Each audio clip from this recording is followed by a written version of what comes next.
دغه برید شاوخوا 2:30 بجې د جلال آباد ښار اړوند د کمپونو په سیمه کې رامنځته شو چې 6 تنو ته یې مرګ ژوبله واړوله. د ننګرهار ولایتي اداره او د عامې روغتیا مسؤلین وایي په برید کې 8 تنه مړه او 19 نور ټپیان دي. عیني شاهدان وایي په قربانیانو کې له لاریونوالو سربېره عام وګړي هم شامل وو او د پیښې ځای ته نږدې کورونه هم زیانمن شوي دي. دغه خوانه کوم سړی راغلی خو د رهنما ته ننوتو هغې خیال راغی چې دا ځای دلته دی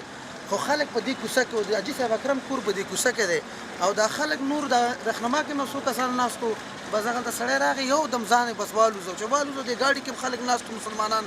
یو 10 کسانه مې داسې ولېږه ګاډي کې او یو 4 کسانه دې خوا لاړه. د سپین ږیرو دلته ډوډۍ وخوړله په وخت چې ډوډۍ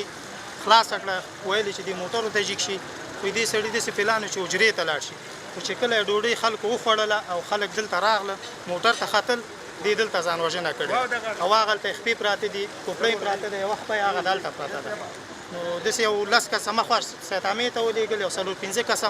دغې شفاخانې ته انتقال کړل. ځانمرګي برید هغه مهال رامنځته شو کله چې په جلال آباد ښار کې د کوز کونړ ولسوالۍ یو شمېر اوسیدونکو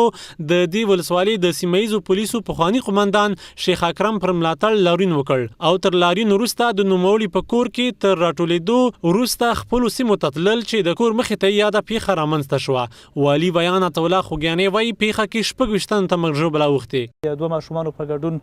8 تنه شهیدان شوي دي 19 نور ټپیان دي چې په ټپیانو کې 15 تنه عامې روغتیا روغتون ته لیږدول شوي دي چې د اکثریت وضعیت د ډاډ وړ دی 2 تنه د اندېښنې وړ هم دي. د جلال آباد ښار حوزوي روغتون وایي چې ټپیان تر درملنې لاندې دي او روغتیایي وضعیت یې د ډاډ وړ ښودل شوی دی.